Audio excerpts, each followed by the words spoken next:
Okay, so disorders of lipid metabolism play a major role in atherosclerosis and coronary heart disease. Okay, a clear-cut relationship is evident between elevated serum cholesterol and myocardial infarction. Okay, that's why we do the determination of the levels of cholesterol, the lipid profile. So at the tissue level, cholesterol deposits occur in areas of endothelial cell damage and are a prominent part of atherosclerotic lesions. Although cholesterol may be considered bad because of the previous association, it is actually a vital structural component of cell membranes and a precursor of steroid hormones and bile acids. So actually, hindi naman talaga siya totally bad when we say cholesterol. But of course, with excess of certain types of cholesterol like LDL, triglycerides, VLDL, so it becomes the bad cholesterol because it um, becomes the risk or part of the development of atherosclerosis. Cholesterol and triglycerides are the most important lipids in the study and management of coronary heart disease.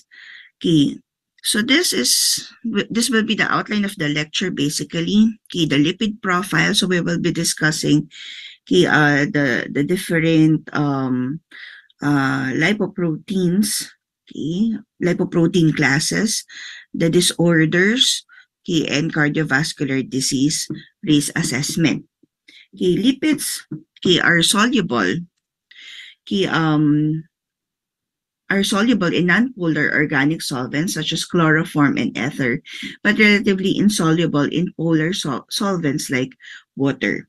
Thus, cholesterol and triglycerides travel in plasma not as free-floating molecules but as part of water-soluble complexes called the lipoproteins. So these particles contain cholesterol in two forms, free cholesterol, a polar non-esterified alcohol, and cholesterol ester, which is a hydrophobic form wherein cholesterol is linked to a fatty acid.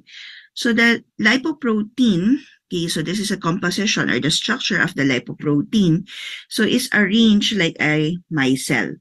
So the most hydrophobic lipids, such as cholesterol esters and triglycerides are located in the core of the particle.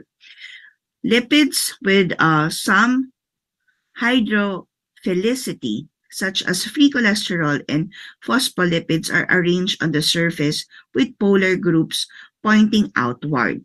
The apolipoproteins, the protein moiety of lipoproteins are also arrayed on the surface. So they show amphiphilic characteristics. Hydrophobic residues interact with the hydrophobic core, whereas hydrophilic residues interact outside the aqueous environment.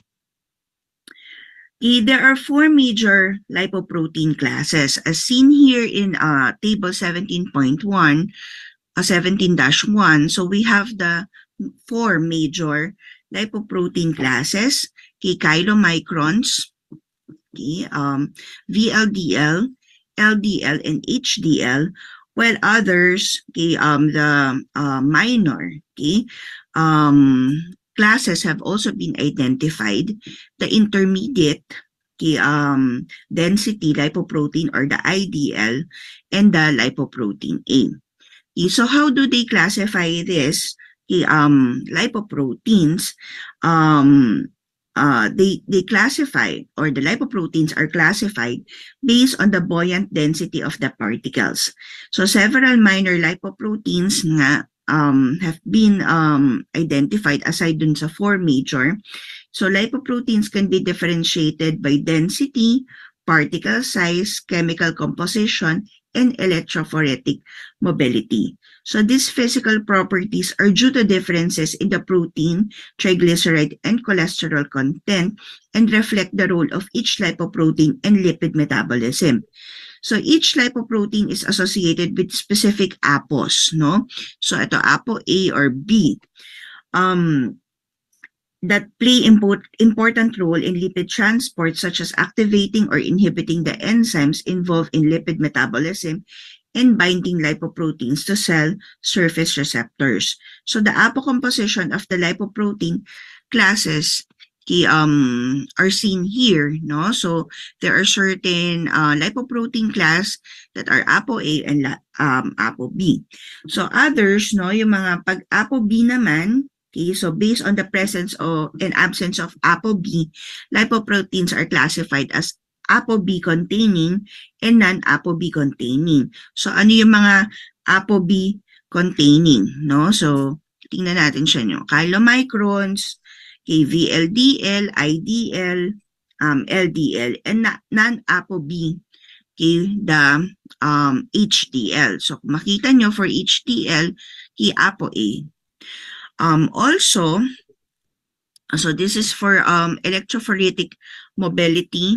So makikita natin yan later. I have a picture of the electrophoresis. No? So makita natin yung position niya ng iba-ibang lipoproteins in the electrophoresis. So diameter, density, so they have different sizes. Also, the composition. So, doon nag-iiba-iba din yung mga composition nila. So, like chylomicrons, like proteins, no? Ang pinakamaraming protein percentage is the HDL. While free cholesterol, LDL, cholesterol esters, LDL, has the highest composition of cholesterol esters. Triglyceride composition, pinakamadami yung chylomicrons, and phospholipids, HDL.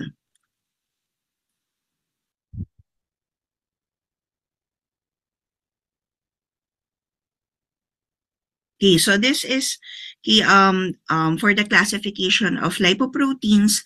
They are classified based on buoyant density. So you will see here the different densities of the lipoproteins here, and for the electrophoresis or electrophoretic mobility, no? So makita natin doon yung chylomicrons nasa origin. These are the beta lipoproteins, pre-beta lipoproteins, and alpha lipoproteins. So eto siya corresponding, no? Then, so they are based on buoyant density and electrophoretic mobility. Okay.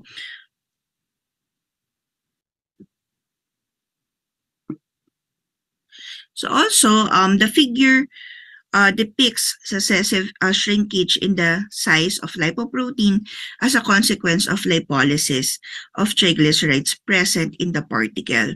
So the number over each step in the pathway represents the functional hyperlipoproteinemia caused by a block between two intermediates. So makita natin, lumiliit yung mga lipoproteins as a consequence of lipolysis of triglycerides. So more triglycerides, yung more triglycerides, less protein, less cholesterol, and less dense is the VLDL. Then LDL has less triglyceride, particular HDL, no? Less triglyceride, more protein, more cholesterol, more dense. Okay, so this is a low density lipoprotein receptor pathway and the regulation of cholesterol. So this different lipoproteins, so they have different functions in the lipid metabolism. Okay, and also lipid transport. So triglycerides and cholesterol enter circulation as part of the triglyceride-rich lipoprotein particles.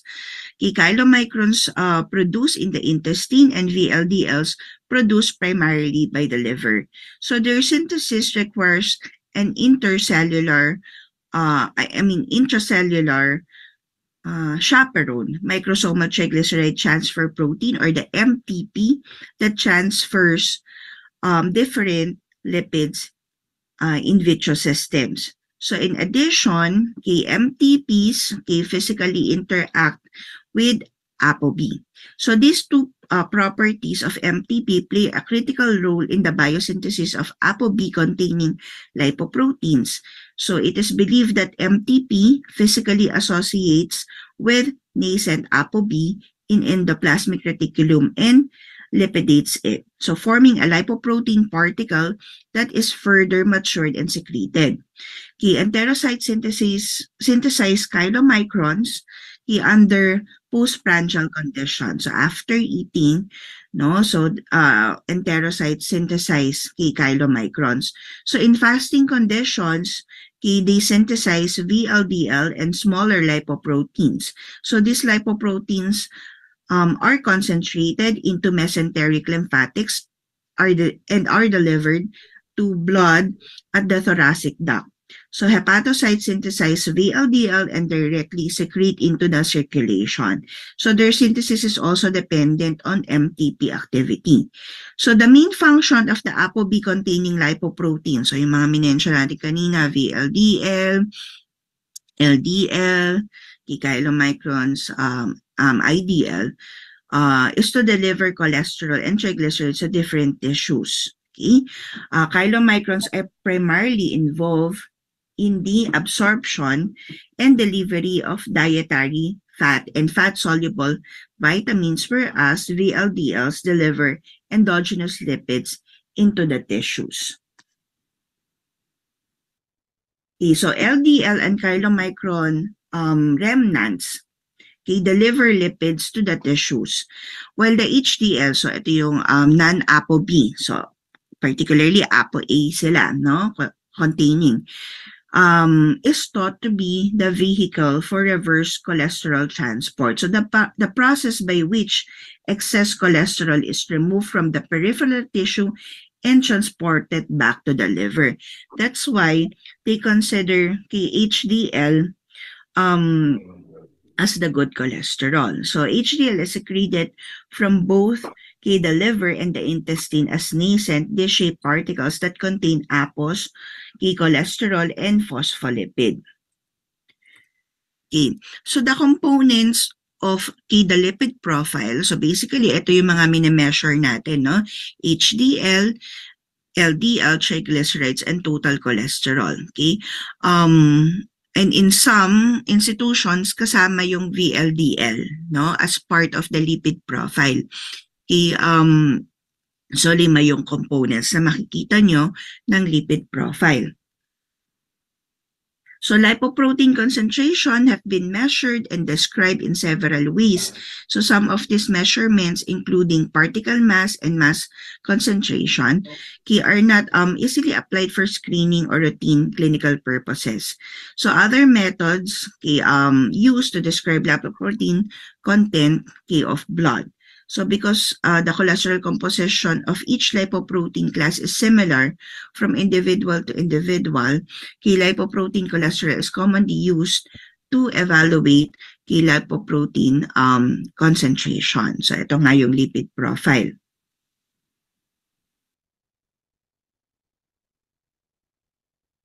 Yan. So factors affecting plasma lipids, intake of saturated fat and cholesterol, which will greatly affect the plasma lipid level. Medication like oral contraceptives, estrogens, antihypertensive medication, thyroid, liver, and kidney diseases also affect the lipid levels. So other factors, alcohol, fasting, posture, venous occlusion, recent MI or stroke, pregnancy, cardiac catheterization, acute infection, and trauma. So the general guidelines no for lipid profile is fasting for at least 12 hours. Except for total cholesterol and HDL cholesterol determination. If fasting for 12 hours is difficult or the patient cannot comply, at least 9 hours is recommended based on the National Cholesterol Education Program, ATP3. Yeah. So HDL is considered as the good cholesterol because, as we mentioned, no, so the lipids from the the cholesterol is transported from the peripheral tissues back to the liver. No? So reverse siya ng LDL which is transports or involve in delivery of lipids to the tissues. So the composition of HDL, kanina nakita na natin to summarized in the table. Proteins 45 to 55%, free cholesterol 3 to 5%, and cholesterol esters 15 to 20%. For the levels, high level HDL cholesterol is considered if the level is more than 60 milligrams per deciliter or more than 1.55 millimoles per liter, while low, less than 40 milligrams per deciliter and or less than 1.03 millimoles per liter. So for HDL, we would like to have a high cholesterol, HDL cholesterol, because since this is considered a good cholesterol. While LDL, considered a bad cholesterol, the composition, proteins 18 to 22%, free cholesterol 6 to 8%, and ang mataas sa kanya is cholesterol esters 45 to 50%. For the classification, an optimal cholesterol is having a LDL level of less than 100 milligrams per deciliter, near optimal 100 to 129 milligrams per deciliter, borderline high 130 to 159 milligrams per deciliter, high 160 to 189 milligrams per deciliter, and very high is more than 190 milligrams per deciliter. So for lipid profile, ito yung kino-consider natin, no, na kumbaga yun yung pinagtutuunan natin ng pansin for treatment, the LDL level. So later, as we discuss the risk factors and the management of hyperlipidemia, we will be discussing also these levels, no, of LDL.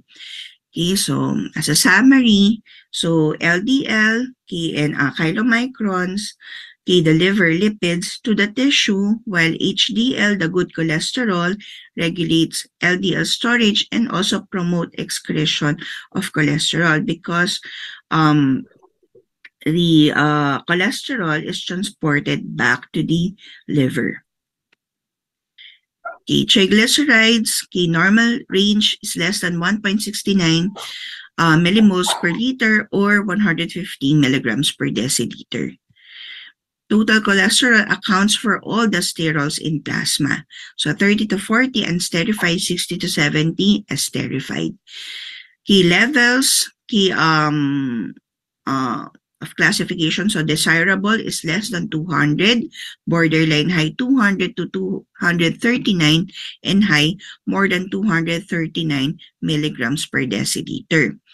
We compute this blood. So usually the method that we use is the enzymatic method, no, for determining the cholesterol levels.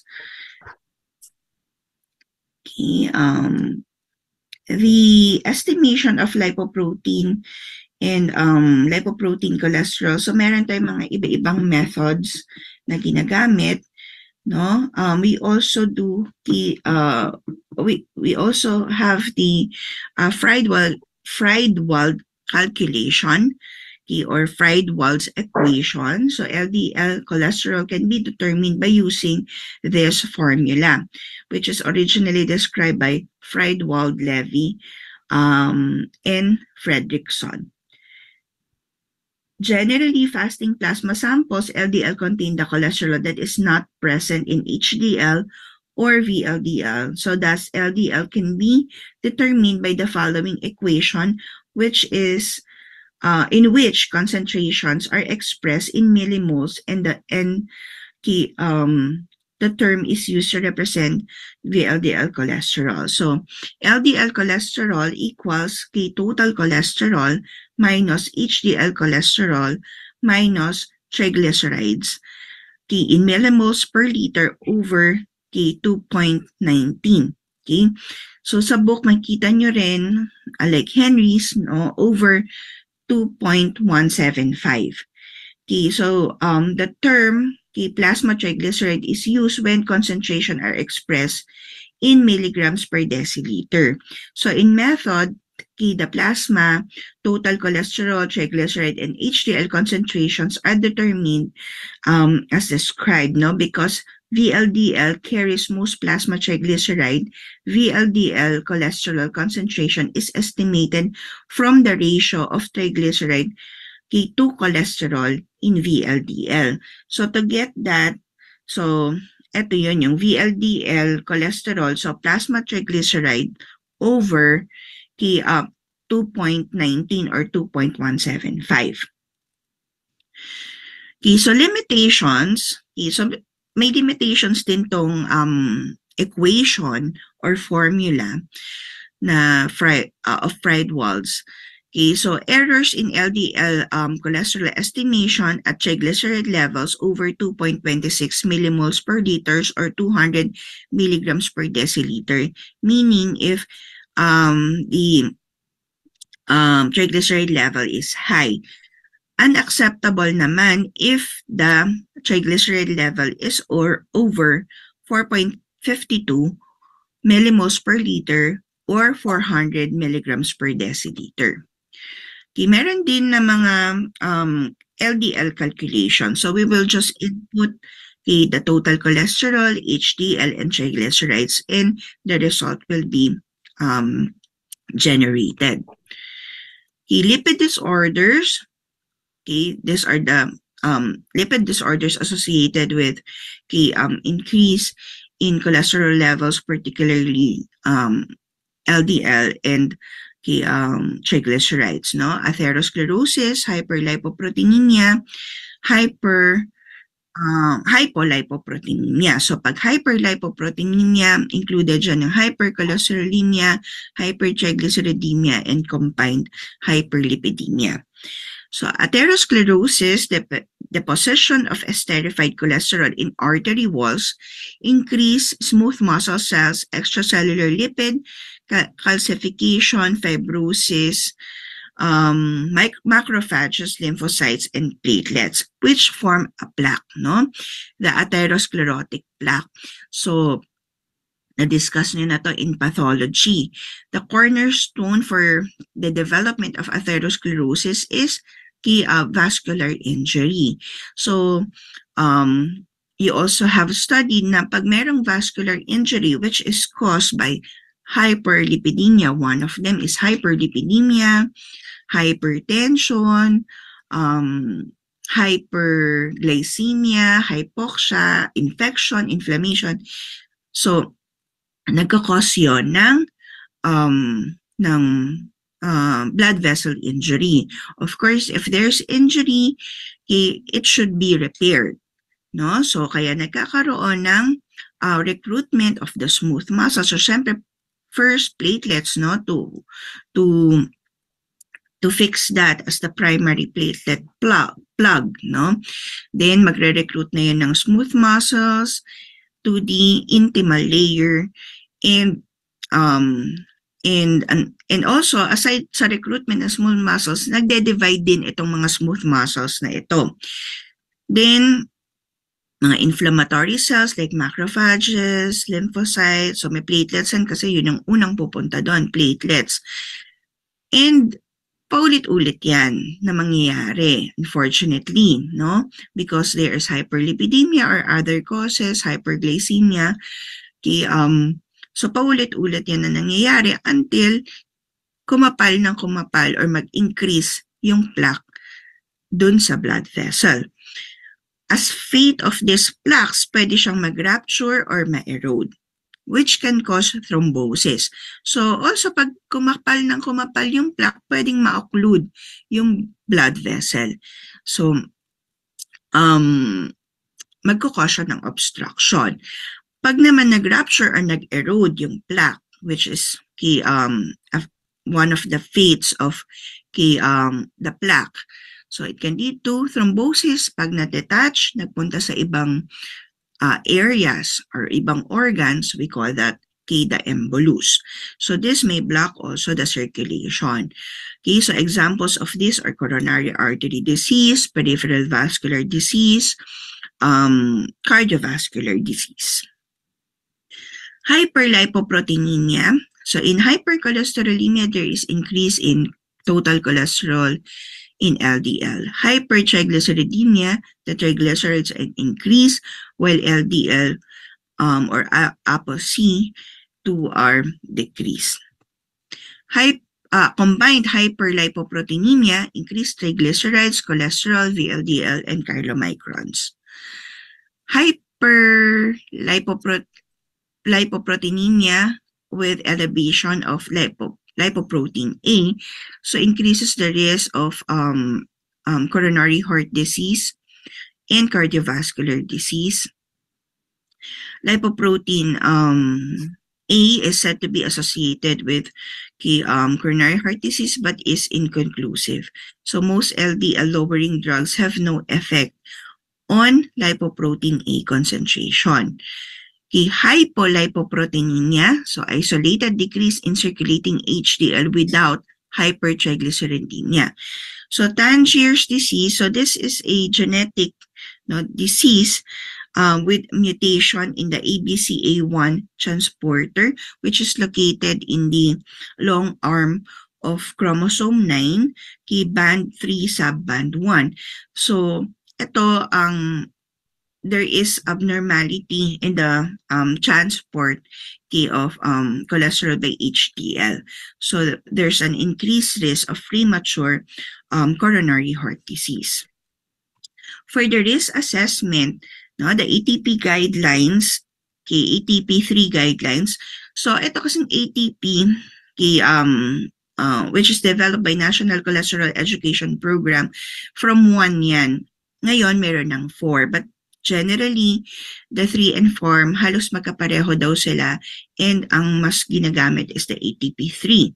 So this is the classification based on the LDL cholesterol, which is the primary target of therapy.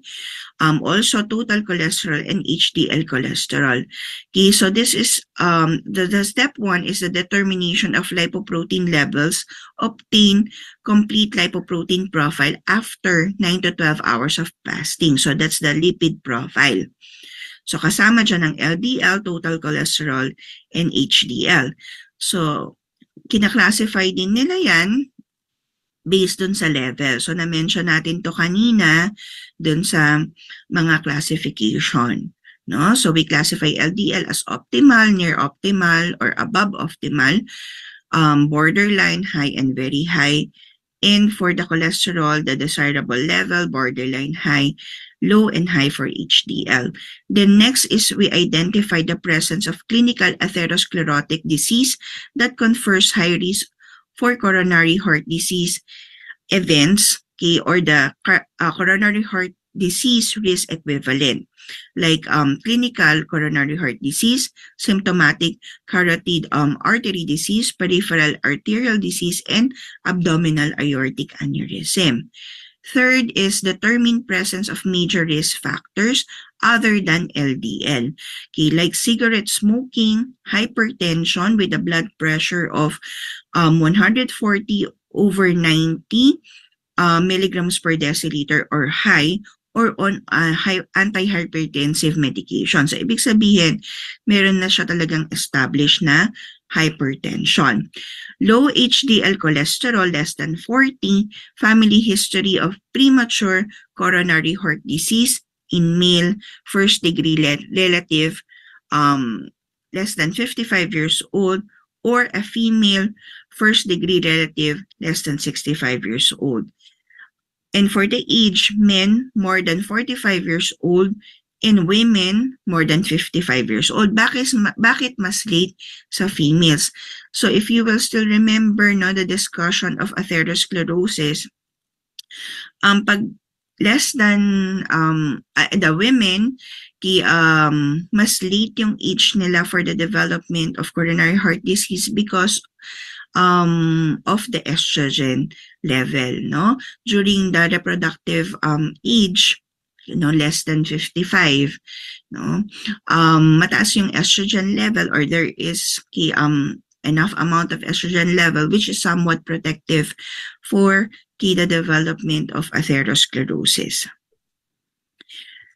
Then, if there are two risk factors other than LDL, without coronary heart disease or coronary heart disease risk equivalent, we assess the 10-year coronary heart disease risk based on the Framingham table.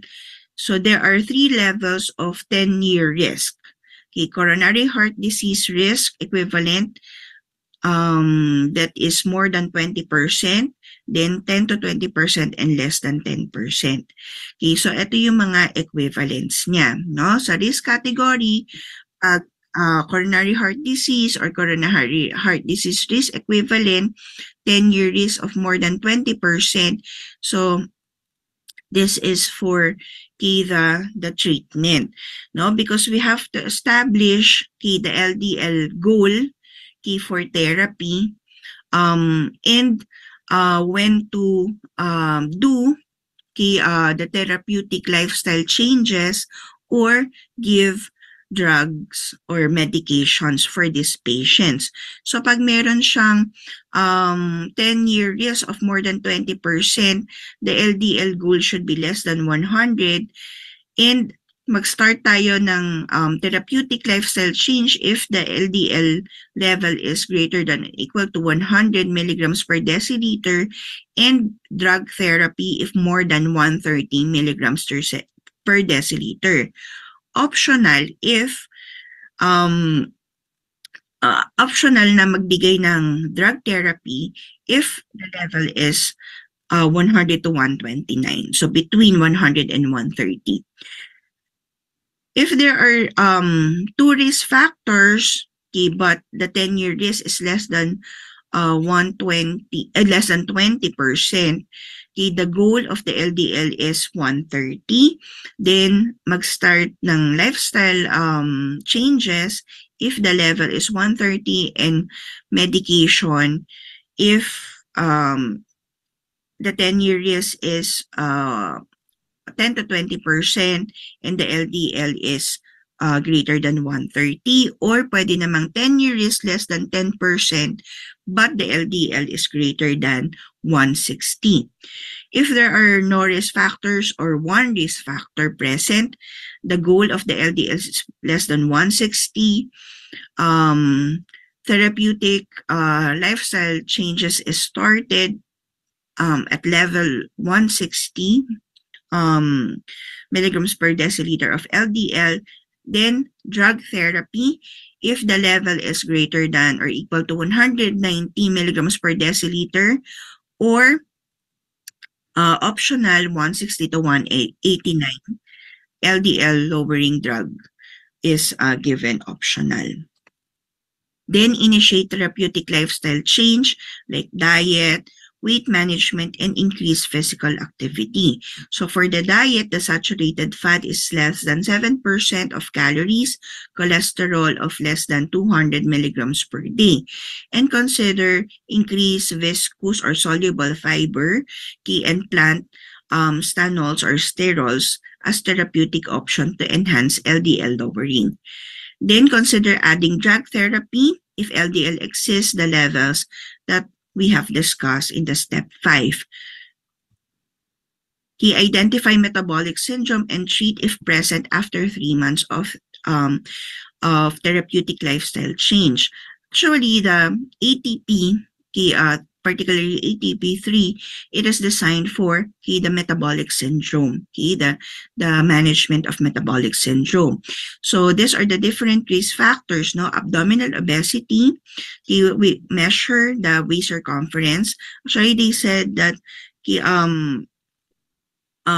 presence of abdominal obesity is more highly correlated with metabolic risk rather than the BMI. So the men having a waistline or a waist circumference of greater than 102 centimeters or 40 inches, and women greater than 88 centimeters or greater than 35 inches. Triglycerides greater than or equal to 150 milligrams per deciliter. HDL cholesterol that are low. In men, less than 40 milligrams per deciliter, and women, less than 50 milligrams per deciliter.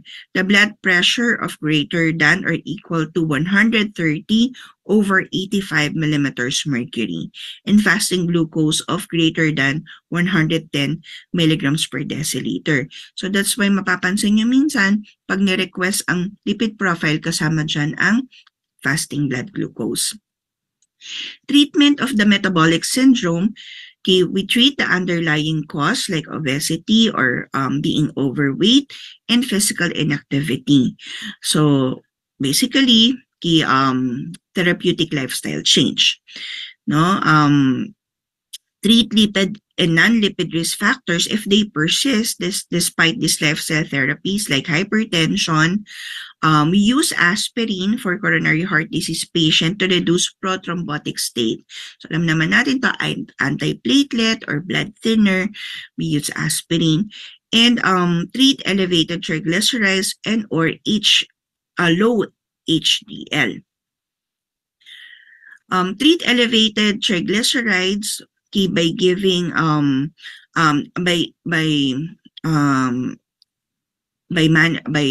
therapeutic lifestyle change or drug therapy.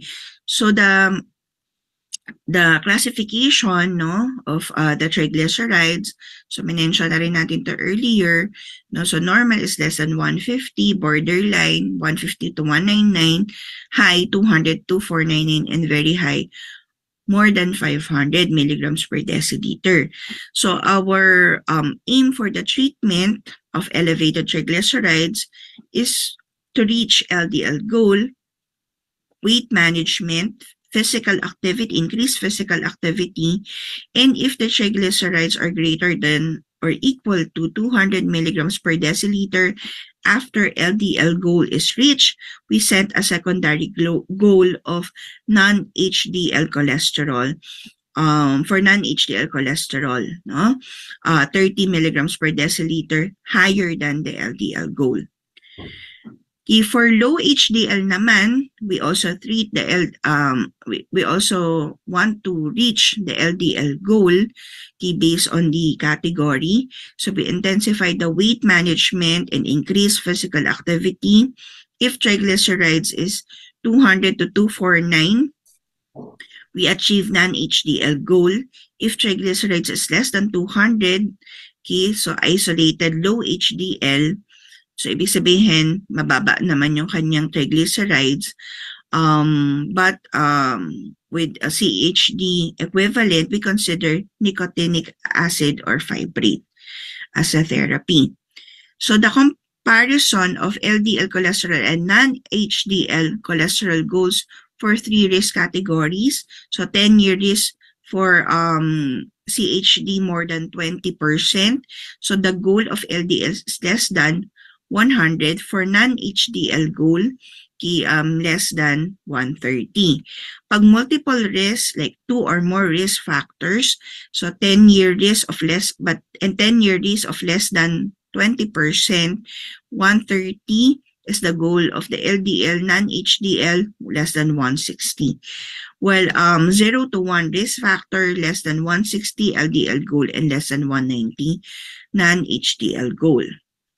So the Framingham category, so we use this formula.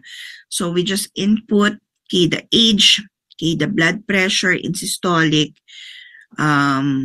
total cholesterol, HDL cholesterol, and then kung ano yung mga risk factors niya, no, kung may medication ba siya, antihypertensive medication, cigarette smoker, diabetes, no? And then the risk factor is calculated. So for males, no, if the point total is greater than or equal to 17, then the 10-year risk is greater than or equal to 30. For females, if the point total is greater than or equal to 25, the 10-year risk is greater than or equal to 30. So magkaiba yung kanilang classification of risk, the males and females. So we use this table. Okay, so ito yung na-mention ko kanina. So the ATP 3 and 4 are formulated by the National Cholesterol Education Program. Okay, so basically they have similarities. Okay, lowering the atherogenic lipoprotein lowers coronary vascular disease risk, emphasis on the value of lifestyle modification, and there are other guidelines transformed into statin treatment instructions by the Association of the Cardiologists in the United States, no, yung ACC and AHA. Okay, ATP3 still useful in guiding physicians' judgment. The other NCEP guidelines, so screening for adults more than 20 years of age and once every 5 years. For children, no, selective screening as early as 2 years old of age for those with family history of premature cardiovascular disease or one parent has high cholesterol. So classification of total and LDL cholesterol in children over age 2, acceptable is less than 170 milligrams per deciliter total cholesterol, and LDL is less than 110 milligrams per deciliter. Borderline, total cholesterol 171 to 199, and LDL cholesterol 111 to 129, and high if the total cholesterol is greater than or equal to 200 milligrams per deciliter and LDL cholesterol greater than or equal to 130 milligrams per deciliter. Okay, so that's my last slide. Okay, so thank you everyone for listening. I will post the PowerPoint lecture in Moodle. Okay, so maybe tomorrow.